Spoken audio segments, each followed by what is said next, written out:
हरे Krishna everyone. हम श्री रूप गोस्वामी जी द्वारा विरचित नाटक श्री ललित माधव को पढ़ने जा रहे हैं और इसका आखिरी अंक जो कि 10वां अंक है। अंक मतलब पार्ट्स। तो इस नाटक के 10 पार्ट से हम आखिरी अंक में प्रवेश कर गए हैं। इससे पहले की कथा में हमने क्या सुना कि भगवान कृष्ण मोहिनी रूप धारण करके सत्यभामा से मिलने आते हैं और रुक्मणी जी उनको पहचान लेती हैं। तो राधा रानी दुखी हो जाती हैं कि वो अ, बहुत ज़्यादा उनके ऊपर पाबंदियां लगाई जा रही हैं कि वो भगवान कृष्ण से नहीं मिल पा रही। तो अगर भगवान कृष्ण से नहीं मिल पाएंगी फिर इस शरीर का क्या प्रयोजन है, क्यों जिंदा रहना है अगर भगवान कृष्ण से मिल ही नहीं सकते। तो फिर वो अपने शरीर का अंत करने के लिए कालिंदी नदी की तरफ चल पड़ती हैं, वहां से चली जाती हैं रुक्मणी के महल से। और उनके पीछे पीछे नवविंदा देवी भी जाती हैं। और उसके बाद कल हम लोगों ने पढ़ा था कि भगवान कृष्ण की जो 5 शादियों के विषय में पढ़ा था, जो उनकी पद्मा, शैव्य, श्यामला और भद्रा से हुई हैं। और साथ में विशाखा के विषय में भी पढ़ा था कि कैसे भगवान की ये शादियां हुई 5। इससे पहले जो रुक्मणी, सत्यभामा और जामवंती, इसके विषय में हम पढ़ चुके हैं और 16,100 रानियों के विषय में हम पढ़ चुके हैं। तब 16,108 पूरी हो गई हैं रानियां। ठीक है, किसी का कोई प्रश्न होगा तो अनम्यूट करके पूछ लेना अगर कुछ नहीं समझ आएगा तो जो लोग पहली बार इस क्लास को सुन रहे हैं यूट्यूब के माध्यम से, उनको फिर पुराने लेक्चर्स जाके सुनने पड़ेंगे तभी कुछ क्लियर हो पाएगा। तो 10वें अंक में क्या होता है? 10वें अंक में अब स्टेज पे, क्योंकि ये नाटक है तो अब स्टेज पे कौन है? अब रुक्मिणी और कृष्णा भी वहां से चले जाते हैं, राधा रानी भी चली जाती हैं। तो 10वें अंक में स्टेज में है तुलसी और मालती। ठीक है, तो तुलसी पूछती है मालती से, ऐसे अलग अलग करेक्टर्स का वर्णन है जो आके ये बताते हैं कि अगले सीन में क्या होने वाला है। तो तुलसी ने बोला कि मालती, तुम्हें कुछ बात सुनी? तो मालती कैसी, कोई मंगल वार्ता सुनी तुमने? तो मालती कहती, कौन सी मंगल वार्ता? तो तुलसी कहती हैं कि जो पौर्णमासी हैं वो नंद महाराज को लेकर द्वारिका में प्रवेश कर रही हैं। अब इस अंक में क्या होगा? इस अंक में ये जो लास्ट अंक है, देखते हैं अगर आज ये कंप्लीट हो पाए तो इस अंक में नंद महाराज, रोहिणी, यशोदा सब आके द्वारिका में भगवान कृष्ण से मिलेंगे। और यहीं पे राधा रानी कालिंदी में छलांग लगाएंगी नदी में और भगवान कृष्ण उनको बचा लेंगे। और इसी अध्याय में राधा रानी का भगवान कृष्ण के साथ विवाह होगा और बाकी भी जो 16,106 रानियां थी भगवान कृष्ण की, उनके साथ भी उनका विवाह संपन्न होगा इसी अध्याय में।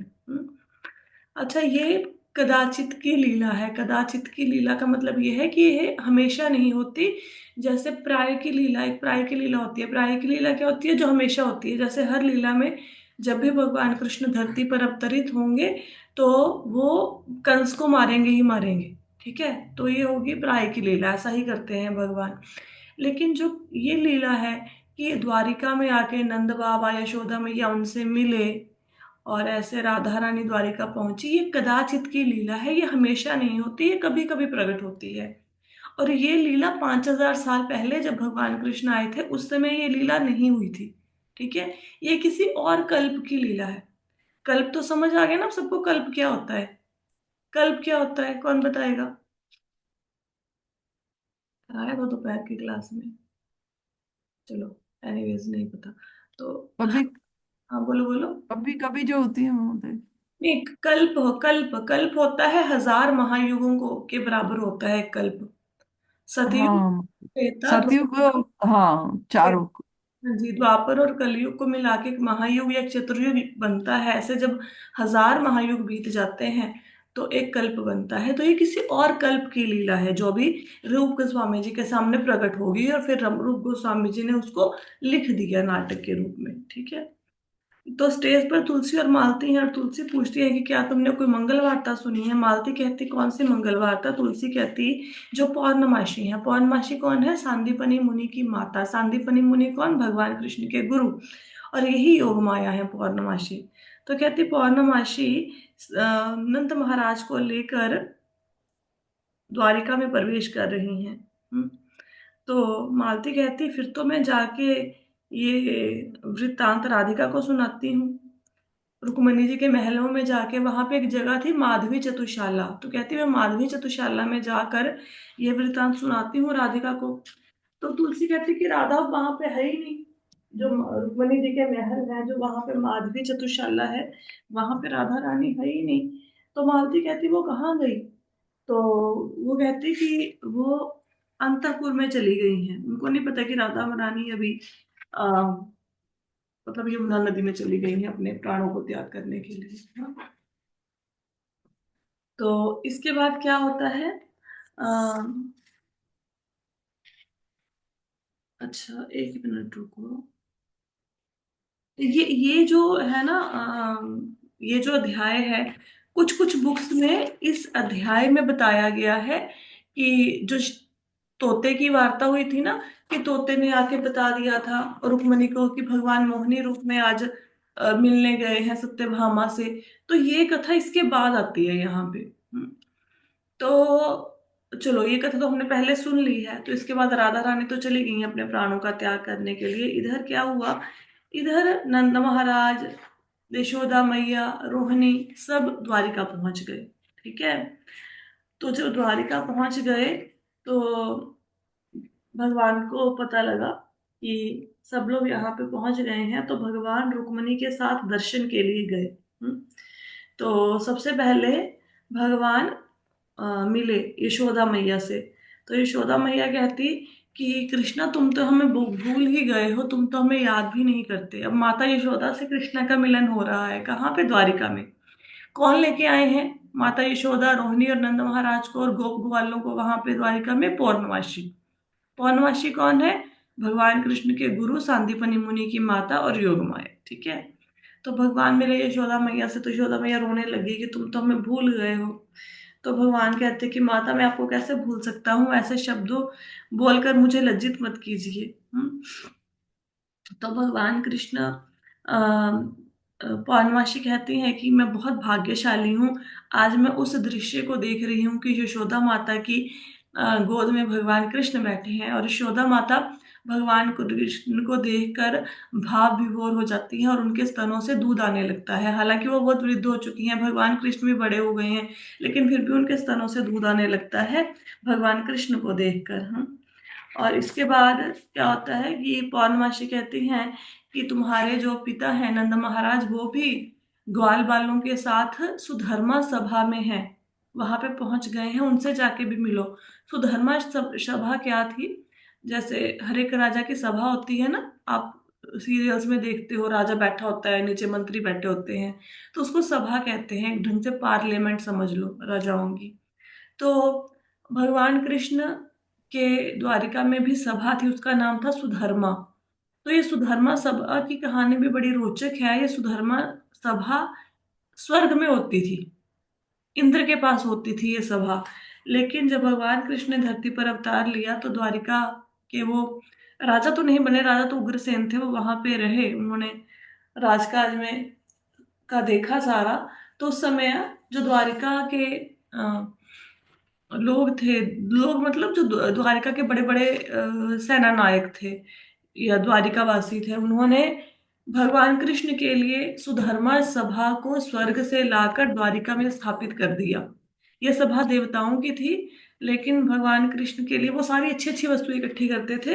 तो सुधर्मा सभा को स्वर्ग से लाकर द्वारिका में स्थापित कर दिया। और वो डरे नहीं कि इंद्र हमें झगड़ा करेगा हमसे, देवताओं के साथ हमारा लड़ाई हो जाएगी। क्यों? क्योंकि उनको पता था कि अगर लड़ाई हो भी गई, देवताओं के साथ युद्ध हो गया, तो भगवान कृष्ण बचा लेंगे। तो भगवान कृष्ण के दम पर सारे बड़े बड़े काम कर डालते थे। तो सुधर्मा सभा में कहते कि नंद महाराज और गोप ग्वाल सारे आए हुए हैं, तुम उनसे जाके मिलो। तो भगवान चले जाते हैं सभा में मिलने के लिए नंद महाराज को। इतनी देर में जो ललिता और पद्मा होती हैं, ललिता और पद्मा, ललिता कौन, जामवंती के रूप में है। कल बताया, पहले की क्लास में बताया था ना कि ललिता सखी कूद पड़ी थी पहाड़ से, गोवर्धन पहाड़ से, और उनको जामवंत जी ने बचा लिया था। हम्म तो फिर वो जामवंती बनी। तो ललिता और जामवंती, सॉरी जामवंती आ गया, ललिता और पद्मा सखी भी वहां पे उपस्थित हो जाती हैं। तो वो भी आपस में मिलती हैं वहां पे, वो भी आ जाती हैं, मतलब अब इस अध्याय में सब इकट्ठे हो जाएंगे। हम्म, तो चंद्रावली देखती हैं, चंद्रावली जाके यशोदा माता से मिलती हैं, उनको प्रणाम करती हैं, और यशोदा माता कहती हैं कि कितने दिनों के बाद मैं तुमसे मिल रही हूँ। तो रुक्मिणी जी कहती हैं कि आपके दर्शन पाकर मैं धन्य हो गई। तो यशोदा माता कहती हैं कि क्या तुम गोकुल को भूल गई हो। रुक्मिणी से पूछती हैं, क्योंकि वो है तो चंद्रावली ना, पहले तो गोकुल में ही रहती थी। तो चंद्रावली कहती हैं कि माता, मैं आपके प्रेम को कैसे भूल सकती हूँ, और वहां पे जहाँ पे हम इकट्ठे रहते थे, गोकुल में सब लोग रहते थे, उस स्थान को मैं कैसे भूल सकती हूँ। तो इतने में जो मुखरा होती हैं, तो मुखरा कौन है, राधा रानी की नानी, वो कहती हैं कि मैं राधे को बहुत नहीं देख पाई, राधा रानी को बहुत देर से मैंने देखा नहीं है। हम्म, तो ऐसे उनके मुख से निकल जाता है, चंद्रावली को देख के बोलती है कि राधे, मैंने तुम्हें बहुत देर से नहीं देखा। तो ऐसे उनको भ्रम हो जाता है कि चंद्रावली राधा रानी है। यशोदा कहती हैं कि तुमने राधा नाम कहाँ से ले दिया। तो चंद्रावली कहती हैं कि मेरा भाग्य ऐसा है कि मैं अपनी बहन से एक बार मिली भी नहीं, मैं उनको देख भी नहीं पाई। तो सब लोग विलाप करने लग जाते हैं। रोहिणी कहती हैं कि राधा, अब तुम कहाँ चली गई हो। और पौर्णमासी कहती है कि मेरे भाग्य देखो। इन सबको ये लग रहा है कि राधा रानी जल में प्रवेश कर गई और उनकी मृत्यु हो गई है। तो पौर्णमासी कहती हैं कि मेरी दुर्दशा देखो, कि राधा रानी को खोकर भी अब तक मैं जीवित हूँ, मेरे प्राण नहीं निकल रहे। तो सब कहते हैं कि देखो चंद्रावली कितनी दुखी है, हम तो राधा रानी से मिले हैं, ये तो कभी मिली भी नहीं, सब लोग उसको चुप कराओ, वो कितना रो रही है। अब चंद्रावली को पता नहीं है कि सत्यभामा मेरी बहन है, उनको ये पता नहीं है, क्योंकि सूर्यदेव ने बोला था कि जब तक तुम्हें सेमंतक मणि मिल नहीं जाती दोबारा से, तब तक तुम किसी को नहीं बताना कि तुम राधा हो। तो इसके बाद क्या करते हैं, अ, पद्मा और ललिता का मिलन है। हम्म पद्मा और ललिता जब एक दूसरे को देखते हैं, तो पद्मा कहती है, अरे आप तो ललिता हो। तो ललिता कहती है, अरे तुम तो पद्मा हो। तो दोनों एक दूसरे से मिलती हैं। तो उसके बाद चंद्रावली भी देखती हैं कि ललिता तुम जीवित हो। उनको लगा कि ललिता ने तो छलांग लगा दी थी गोवर्धन पर्वत से। तो ललिता कहती हैं कि हाँ, मैं जीवित हूँ। तो ललिता, पद्मा और चंद्रावली का मिलन होता है। इसके बाद क्या होता है, अम, बकुला प्रवेश करती हैं। बकुला कौन है, बकुला एक और दासी है, सखी हैं, दासी हैं, ऐसे समझ लो। बकुला कहती हैं कि जल्दी चलो सब लोग, राधा रानी तो यमुना में, सॉरी, कालिंदी में छलांग, कालिंदी क्या है, जैसे ब्रज में यमुना नदी बहती है, ऐसे ही जो नव वृंदावन का निर्माण हुआ है द्वारिका में, वहां कालिंदी नदी बहती है। तो कहती सब जल्दी चलो, राधा रानी तो यमुना में प्रवेश करने जा रही हैं, और वो तो जो कालिंदी में प्रवेश करने जा रही हैं, वो तो सांपों को, अपने जीवन को समर्पित करने जा रही हैं, कि सारे सांपों, कालिंदी में सांप हैं, वो राधा रानी सोच रही हैं वो मुझे मार खाएंगे, काट खाएंगे, और मेरी मृत्यु हो जाएगी, भगवान कृष्ण के बिना जीने का कोई फायदा नहीं है। तो सब लोग भागते हैं वहां से राधा रानी को बचाने के लिए। इधर राधा रानी और उनकी एक दासी पिंगला, मतलब उनके साथ राधा रानी भागे जा रही हैं, पीछे पीछे पिंगला है, उनको बोल रही हैं, पिंगला बोल रही हैं कि राधा रानी रुक जाओ, ऐसे ही है, कालिंदी में छलांग लगा के अपने प्राणों का अंत मत करो। लेकिन राधा रानी सुन नहीं रही। वो कहती हैं कि "अ, आज तो मैं अपने जीवन का अंत कर दूंगी। तो राधा रानी क्या क्या करती हैं, राधा रानी कलिंदी में कूद पड़ती हैं। ठीक है। और वो कहती हैं सांपों को कि आओ, अब मेरे शरीर का अंत कर दो, मुझे काट के खा जाओ। तो देखती हैं कोई सांप भी उनके पास भी अभी नहीं आया। इतने में भगवान कृष्ण देखते हैं कि राधा रानी ने छलांग लगा दी कालिंदी में। तो भगवान कृष्ण बड़े दुखी होते हैं और वो भी छलांग लगा देते हैं। वो कहते हैं कि तुम कितना बड़ा अन्याय कर रही हो, राधा को बोलते हैं मेरे साथ, लेकिन राधा रानी को सुनाई नहीं देती भगवान कृष्ण की आवाज, वो कलिंदी के अंदर होती हैं। तो भगवान कृष्ण भी पीछे पीछे छलांग लगा देते हैं राधा रानी के। तो अब क्या होता है कि राधा रानी देखती हैं, अब राधा रानी को भगवान कृष्ण पीछे से पकड़ लेते हैं, उनको बचाने के लिए। तो भगवान कृष्ण तो सांवले रंग के हैं, काले हैं। तो राधा ने रानी को लगता है कि दो सांपों ने उन्हें जकड़ लिया है। तो राधा रानी खुश हो जाती हैं और कहती हैं, शुक्र है कि मेरे मन की इच्छा थी कि जो सांप है वह मुझे आके काट ले और मेरे शरीर का अंत कर दे। देखो ये दो काले सांपों ने मुझे जकड़ लिया है। तो फिर पिंगला बोलती है, सॉरी, नववृंदा वहां पे आ जाती है। नववृंदा कहती हैं कि ये काले सांप नहीं है, ये तो भगवान कृष्ण की भुजाएं हैं। तो देखती हैं पीछे मुड़कर कि, और कहती हैं भगवान को कि मैं तो एक तुच्छ दासी हूँ, मेरे लिए आप अपने प्राणों का अंत करने क्यों जा रहे हो। तो भगवान कृष्ण कहते हैं कि तुम्हें अपने जीवन का, तुम राधिके अंत करने जा रही हो, तुम्हें मेरा ख्याल नहीं आया कि मेरा क्या बनेगा अगर तुम अपने जीवन का अंत कर दोगी। इतने में क्या होता है कि अ, भगवान कृष्ण, जो मणि होती है ना, सेमंतक मणि, तो नववृंदा देवी सेमंतक मणि को देती हैं भगवान कृष्ण को कि इसे राधा रानी को पहना दे। क्योंकि उनको पता है ना कि जब समंतक मणि राधा रानी को भगवान कृष्ण पहनाएंगे तब उनका पुनः मिलन होगा। हम्म। तो वो अ, समंतक मणि भगवान कृष्ण राधा रानी को पहनाते हैं और राधा रानी वहां से उनको निकाल लेती है। हम्म। वहां से, सॉरी, हम भगवान कृष्ण राधा रानी को नदी के अंदर से निकाल लेते हैं। ठीक है। तो राधा रानी नदी के बाहर आ जाती हैं और राधा रानी को पिंगला कहती हैं कि जो रुक्मणी के बहुत परिवार के लोग आ गए हैं और सब तुम्हारी बातें कर रहे हैं, मुझे तो ऐसा लग रहा है कि शायद तुम्हारी निंदा कर रहे हैं कि तुमने भगवान कृष्ण को आकर्षित कर लिया है। तो राधा रानी कहती है कि मैं क्या करूं, ना मैं मर पा रही हूँ ना मैं जी पा रही हूँ, मैं क्या करूं। ठीक है। इतने में सब प्रवेश कर जाते हैं, यशोदा माता, रोहिणी और पूर्णमासी, चंद्रावली, ललिता, पद्मा, सब वहां पे आ जाते हैं। और मुखरा भी आ जाती है, जो राधा रानी की नानी है, सब वहां पे आ जाते हैं। तो मुखरा देख के कहती हैं, जब राधा रानी को देखती हैं, तो कहती हैं कि, पौर्णमासी को कहती हैं, राधा रानी की नानी थोड़ा सा झलक पाती है राधा रानी की, और पौर्णमासी को कहती हैं कि मैं आपको कोई बात करना चाहती हूँ। तो पौर्णमासी कहती है, बताओ। तो पौर्णमासी को मुखरा कहती है, राधा रानी की नानी कहती है कि नहीं, मैं कान में बताऊंगी। तो कान में कोई बात बताती है। तो पौर्णमासी कहती, नहीं नहीं, ये क्या तुम बात कर रही हो, ऐसा नहीं हो सकता। तो मुखरा कहती, नहीं नहीं, ऐसा ही है। हम्म। तो इतने में कहती हैं, पूछती हैं, चंद्रावली भी पूछती हैं, सब पूछते हैं कि क्या बात है, हमें भी बताओ। है। तो वो जब कहती हैं कि, पौर्णमासी कहती है, मैं खुद जाके देखती हूँ क्या ये बात सच है। तो जाके देखती हैं और राधा रानी के पास जाके बोलती हैं, ललिता भी, सखी भी जाती हैं और बोलती हैं कि आप यहाँ पे क्यों रो रही हैं, क्योंकि राधा रानी तो मुख छुपा के रो रही है ना, थोड़ी सी झलक दिख रही है। तो ललिता जैसे ही देखती हैं तो कहती, राधा रानी बोलती है, अरे तुम तो मेरी सखी ललिता हो। तो पौर्णमासी कहती है देखकर, क्योंकि मुखरा ने क्या बताया, पौर्णमासी के कान में मुखरा ने बताया कि ये जो लड़की रो रही है ये मुझे राधा जैसी लग रही है। तो पौर्णमासी कहती है कि ऐसा कैसे हो सकता है, राधा रानी तो जल में प्रवेश कर गई है।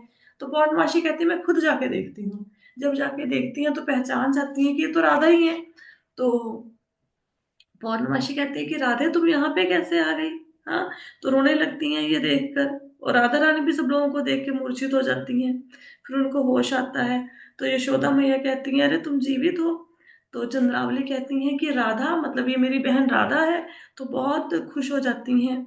तो राधा रानी पूछती हैं सब लोगों से कि मेरी बहन जो चंद्रावली गोकुल में है, क्या वो ठीक है। तो चंद्रावली कहती हैं कि मैं ही तुम्हारी बहन हूँ, जो रुक्मणी के रूप में है, कि मैं ही तुम्हारी बहन हूँ, मुझे पता नहीं था कि तुम राधा हो। तो राधा रानी कहती हैं कि अरे मुझे भी नहीं पता था कि आप ही मेरी बहन चंद्रावली हो। तो ऐसे दोनों का मिलन होता है। हाँ। तो यशोदा मैया कहती हैं, इतने में कृष्ण भगवान भी वहां पे आ जाते हैं, और यशोदा मैया कहती हैं कि भगवान कृष्ण को गले से लगा के कहती हैं कि बहुत अच्छा हुआ कि तुमने मेरी वधु को बचा लिया यमुना के जल से। हाँ, तो ललिता सखी कहती हैं कि विशाखा कहाँ है? तो नवरिंदा देवी कहती हैं कि वो देखो दूर से विशाखा सखी भी आ रही हैं। घोड़े पर सवार होके आ रही हैं। तो विशाखा सखी भी वहां पे आके सबसे मिलती हैं। अब सारी रानियां वहां पे इकट्ठी हो गई हैं, ललिता, विशाखा, पद्मा, 8 रानियां इकट्ठी हो गई हैं। ठीक है। तो इसके बाद क्या होता है कि चंद्रावली कहती है कुछ काम में पौर्णमासी के। तो पौर्णमासी को कहती हैं कि भाई भगवान कृष्ण से कहिए कि वो राधा रानी का पानी ग्रहण करे, राधा रानी से विवाह कर ले। तो पौर्णमासी कहती हैं कि भगवान कृष्ण से कहती हैं कि चंद्रावली कुछ निवेदन करना चाहती हैं। भगवान कृष्ण कहते हैं बोलो। तो चंद्रावली कहती हैं कि मेरी एक इच्छा है कि आप राधा रानी के साथ विवाह रचाओ। तो यशोदा कहती हैं कि बेटा तुम ना चंद्रावली की इच्छा को पूरा करो। तो जब भगवान कृष्ण चंद्रावली की इच्छा को सुनते हैं, तो अब भगवान कृष्ण चाहते तो हैं कि राधा रानी से शादी हो जाए, लेकिन ऐसे झूठ मूठ का थोड़ा नाटक करते हैं। वो कहते हैं कि ये तो बहुत बड़ा भार है मेरे ऊपर, मैं दो दो रानियों को कैसे संभालूंगा। तो वो कहती हैं, राधा रानी कहती है कि नहीं, सॉरी, चंद्रावली कहती है कि नहीं, कि ये मेरी बहन है, आप इसका पानी ग्रहण कीजिए, इनके साथ शादी कीजिए। तो इतने में देखते हैं, देखो ललिता, विशाखा, पद्मा, राधा रानी, चंद्रावली ये सब तो पहुंच गई हैं। जो बाकी सखियां बच गई हैं, जो श्यामा है, भद्रा है, शैव्या है, श्यामला है, वो सब आ गई हैं, वो भी सामने आ जाती हैं, और सब एक दूसरे से मिलती हैं। और इतने में जो गरुड़ जी होते हैं, गरुड़ जी, ये सारी कन्याएं कहाँ थी? रैवत पर्वत पर। रैवत पर्वत पर भगवान ने इनके लिए महल बनवा रखे थे। तो गरुड़ जी 16,100 कन्याओं को, जो जिनको भगवान कृष्ण ने नरकासुर से छुड़वाया था, उनको भी लेके आ जाते हैं वहां पे। तो सारी रानियां अब द्वारिका में इकट्ठी हो जाती हैं। इतने में नंद बाबा वहां पे आ जाते हैं। हाँ ना, तो नंद बाबा से भगवान कृष्ण मिलते हैं। और फिर वहां पे कहते हैं कि अ, माता यशोदा आज्ञा देती हैं कि सबसे पहले राधा रानी को, सॉरी, पौर्णमासी कहते हैं कि यहाँ पे ना सारी वस्तुएं विवाह की उपस्थित है, तो सबसे पहले राधा रानी का श्रृंगार करो, राधा रानी को विवाह की वेदी पे बिठाओ, फिर जितनी कन्याएं हैं इनको भी विवाह की वेदी पे बिठाओ। तो वहां पे बहुत सारे देवी देवता आ जाते हैं। जो इंद्र है वो अपनी पत्नी शची को लेके जाते हैं। कुबेर की पत्नी है, धन के जो देवता है उनकी पत्नी है रिद्धि, रिद्धि को लेके आ जाते हैं। हाँ, वरुण गौरी को लेके आ जाते हैं। सूर्य संज्ञा को लेके आ जाते हैं, जो विश्वकर्मा की बेटी हैं। तो अग्निदेव स्वाहा को लेके आ जाते हैं, चंद्र रोहिणी को लेके आ जाते हैं, चंद्रदेव। तो ऐसे सारे देवी देवता वहां पे इकट्ठे हो जाते हैं उनका विवाह देखने के लिए। तो फिर सबसे पहले भगवान कृष्ण का राधा रानी के साथ विवाह होता है, और फिर सारी बाकी की कन्याओं से भी विवाह होता है। तो अब राधा रानी भगवान को कहती हैं कि आप ऐसे ही गोकुल के में सब लोगों को आनंद से पूरी करो, आनंद से उनको आनंद मंगल करो, गोकुल के लोगों का भी। तो भगवान कृष्ण कहते हैं ऐसा ही होगा। तो इतने में गार्गी आती हैं, और गार्गी कहती हैं कि राधा रानी को बताती हैं कि आप गोकुल में ही हो।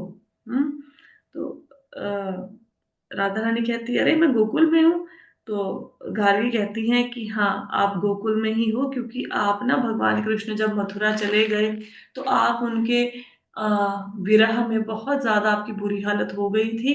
तो योग माया ने इस लीला का विस्तार किया है, ताकि इस लीला को देखकर, इसका श्रवण करके, इसका भाग बनकर आप भी आनंदित हो सकें कुछ समय के लिए। तो लाला राधा रानी कहती हैं कि मैं हमेशा इस लीला का स्मरण करके, मतलब वो प्रसन्न रहेंगी। हाँ, और फिर राधा रानी और कृष्णा वहां से चले जाते हैं, और उनके पीछे पीछे सब लोग चले जाते हैं। ठीक है।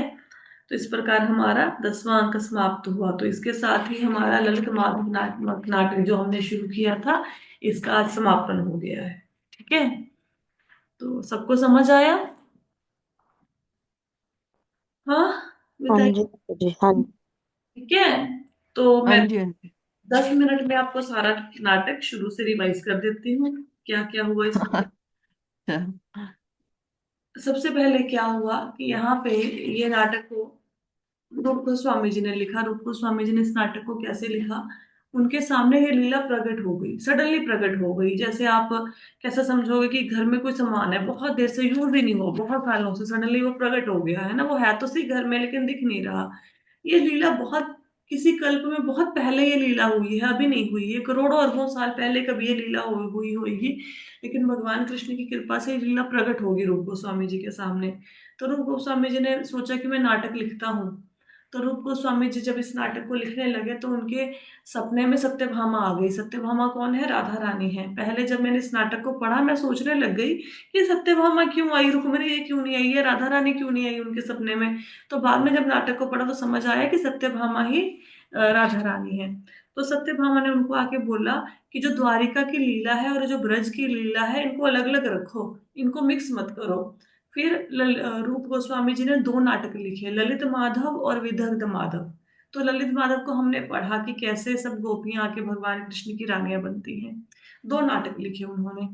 तो ये नाटक जब सुनाए तो चैतन्य महाप्रभु बहुत प्रसन्न हुए। उनके जो दूसरे पार्षद थे जैसे रामानंद राय इत्यादि, वो भी बहुत प्रसन्न हुए। बहुत सुंदर नाटक को लिखा रूप गोस्वामी जी ने। तो इस नाटक में क्या होता है, इस नाटक में का विषय वस्तु क्या है कि जो विंध्याचल पर्वत है उसने एक वरदान प्राप्त किया ब्रह्मा जी से। क्योंकि हिमालय पर्वत जो है उसकी पुत्री है पार्वती, और उसकी शादी हुई है महादेव के साथ। तो हिमालय पर्वत इसके ऊपर बड़ा गर्व महसूस करता था। तो विंध्याचल पर्वत ने तपस्या करके वरदान प्राप्त किया ब्रह्मा जी से कि उनकी भी ऐसी बेटी हो, ऐसी बेटी उनको प्राप्त हो कि जो उनके जवाई बने विंध्याचल पर्वत के, वो महादेव से भी बड़े हों। फिर उनको राधा रानी और चंद्रावली नाम की दो बेटियों की प्राप्ति हुई। अब उस समय कंस ने, तो जिस समय राधा और चंद्रावली का जन्म हुआ उस समय बाकी महाशक्तियों का भी, छह और महाशक्तियां जो जिनके नाम मैंने आपको बताया ना, ललिता विशाखा पद्मा, मतलब 8 पूरी महाशक्तियां हैं जी। राधा चंद्रावली ललिता विशाखा पद्मा शैव्य श्यामला भद्रा, ये सब धरती पर प्रकट हुई। हाँ, तो इन्होंने अलग अलग राजाओं के घर में जन्म लिया। तो कंस ने आदेश दिया था पूतना को कि जितने भी छोटे छोटे बच्चे हैं सबको मार डालो, क्योंकि उनको था कि पता नहीं कौन सा बच्चा है जो मुझे मारेगा। योग माया ने बोला है कि देवकी के 8वें पुत्र का जन्म हो चुका है। तो पूतना ने सब बालकों को मारना शुरू किया। तो पूतना इधर विंध्याचल पर्वत के यहाँ पे भी आई और राधा रानी और चंद्रावली को लेके भाग गई। तो रास्ते में क्या हुआ, चंद्रावली और राधा रानी उनके हाथ से गिर गई।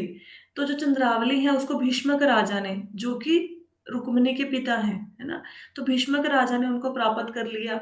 और राधा रानी गोकुल पहुंच गई, उनको वृषभानु और जो कीर्तिदा है उन्होंने प्राप्त किया नदी से, वो नदी में बहती हुई मिली थी।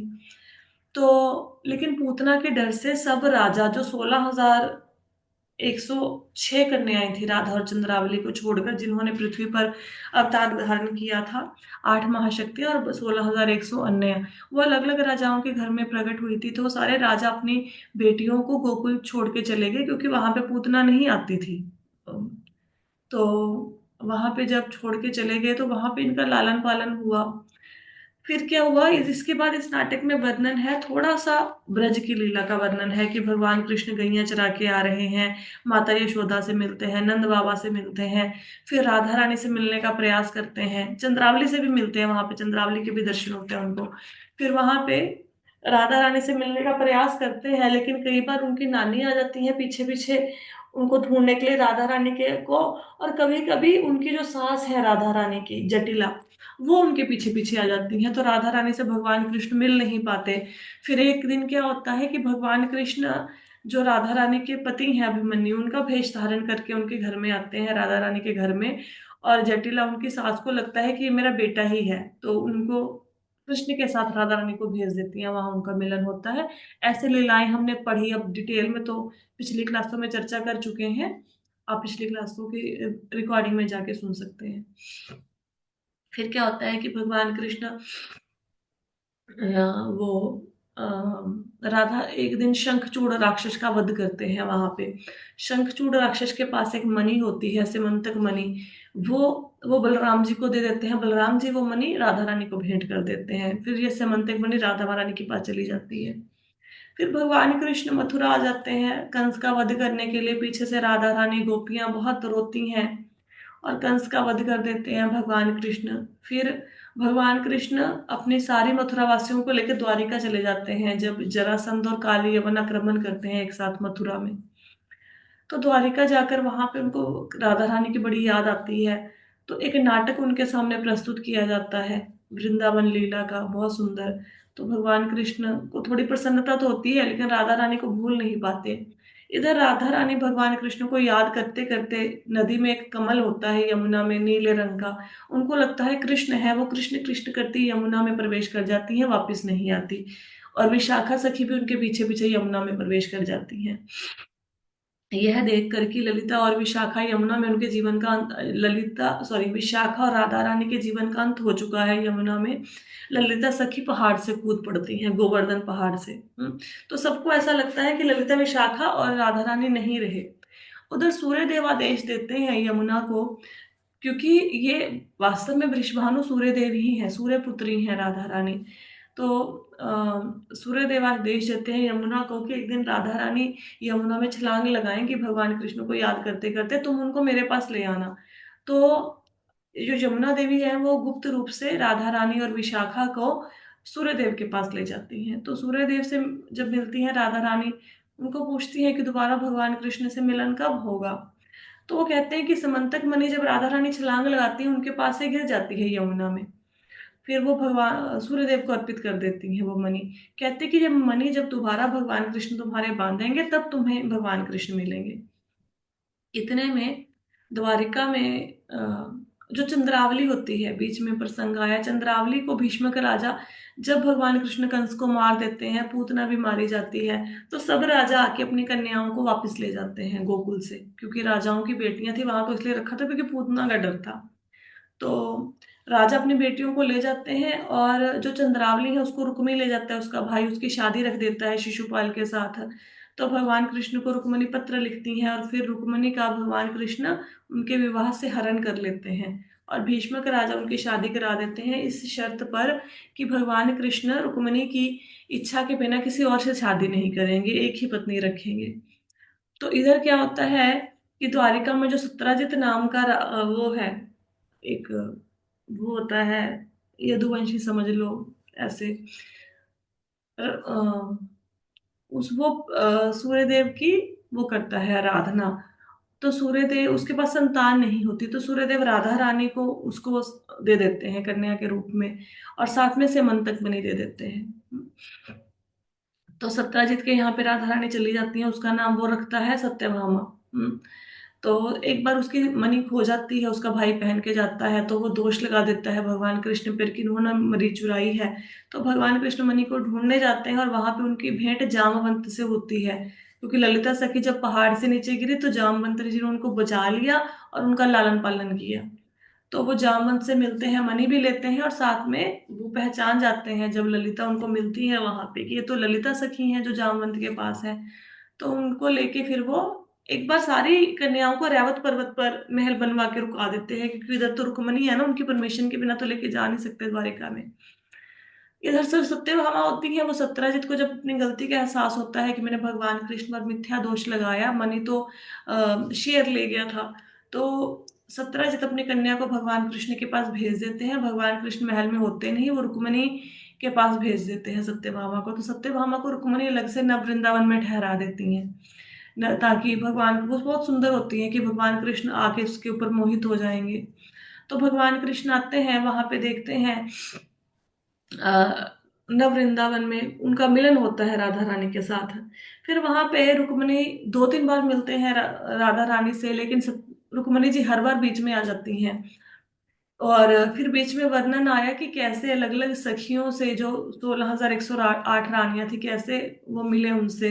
जैसे 16,100 रानी कन्याएं जिनको नरकासुर, 16,100 कन्याओं को नरकासुर उठा के ले जाता है जिनको राजा लेके गए थे कि इनसे शादी कराऊंगा। तो भगवान कृष्ण ने नरकासुर को मारकर उन कन्याओं को ग्रहण करते हैं उनको भी रैवत पर्वत पर ठहरा देते हैं, ठीक है। और भगवान कृष्ण की जो बाकी 6 रानियां हैं उनके विषय में भी हमने पढ़ा कल की कथा में। फिर इधर राधा रानी जब देखती हैं कि रुक्मणी जी उनको नहीं मिलने दे रही हैं भगवान कृष्ण से, तो वो यमुना में छलांग लगा देती हैं। इतने में सारे जो नंद बाबा होते हैं, यशोदा मैया, वो सब आके द्वारिका में भगवान कृष्ण से मिलते हैं। और फिर राधा रानी का पता लगता है कि वो तो यमुना में चली गई, उन्होंने छलांग लगा दी। तो भगवान कृष्ण उनको बचा लेते हैं, सब राधा रानी को पहचान जाते हैं, सारी सखियां वहां पे आ जाती हैं, 16,108 रानियां। वो गरुड़ जी उनको ले आते हैं रैवत पर्वत से, सब एक दूसरे से मिलते हैं, एक दूसरे को पहचान जाती हैं कि हम तो ब्रज में इकट्ठी थी, हमें यहाँ पे इकट्ठी हो गई। और भगवान कृष्ण सबसे वहां पे विवाह रचाते हैं, इंक्लूडिंग राधा रानी। ठीक है। तो ये सारा ललित माधव नाटक है। समझ आ गया? चलो, रिवाइज भी करवा दिया है। तो भगवान की हाँ कृपा। जी। ठीक है। कल क्या शुरू करेंगे माता जी? अभी कुछ पता नहीं है, अभी कल का कल देखेंगे, ठीक है। अभी अच्छा ठीक है माता जी। अच्छा भगवान। वो वाला कर देना शुरू, वो मंगलाचरण का भेज देना। हाँ जी, हाँ जी, मैं भेज दूंगी। तो भगवान की कृपा से, रूप गोस्वामी जी की कृपा से, गुरु महाराज जी की कृपा से बहुत बड़ा नाटक था। लग रहा था कि नहीं कर पाएंगे और नहीं समझ पाएंगे, क्योंकि लैंग्वेज बहुत टफ है जो बुक है। लेकिन भगवान की कृपा हुई और भगवान की कृपा से हम कुछ कुछ इस नाटक को समझ पाए। इस सुंदर कथा को आज हम विश्राम देते हैं यहीं पे। इस बहुत मजा आया। मजा आया। कथा आनंद आया, बहुत अच्छा लगा। चलो, बहुत बहुत अच्छी बात है। करने, ये कदाचित की लीला है, कभी कभी प्रकट होती है, तो ये ऐसा सुनने को नहीं मिलेगी ग्रंथों में। ये बहुत हर मेहनत कोई, कर रहे हैं हमारे ऊपर आप, थैंक यू वेरी मच। ये इस्कॉन में भी हर कोई जानता नहीं होगा ये लीला। ये कथा कोई नहीं जानता, क्योंकि इस नाटक तक लोग पहुंच ही नहीं पाते। ये अवेलेबल नहीं है, ये बुक्स अवेलेबल नहीं है। ये आपको मंगवानी पड़ेंगी स्पेशली, मैंने भी वृंदावन से मंगवाई थी ये। तो ऐसे अवेलेबल नहीं है, और कोई पढ़ता नहीं है, और पढ़ के किसी को समझ भी पता नहीं आता है नहीं आती, क्योंकि काफी टफ लैंग्वेज है। अभी हम देखते हैं, आपके लिए एक और बुक आई पड़ी है, विदग्ध माधव, देखती हूँ अगर उसको शुरू कर पाए, या कुछ और शुरू करेंगे हम फिर कल, ठीक है। उसका हम कल हाँ ही। भागवतम शुरू कर लो प्लीज। अभी बहुत सारे बुक्स और पड़ी हैं, पहले उनको कंप्लीट करना है, फिर भागवतम करेंगे, ठीक है। तो ठीक है जी, thank you so much everyone, आपकी कृपा से नाटक संपूर्ण हुआ है। धन्यवाद। आप सब लोगों को बहुत बहुत बधाई।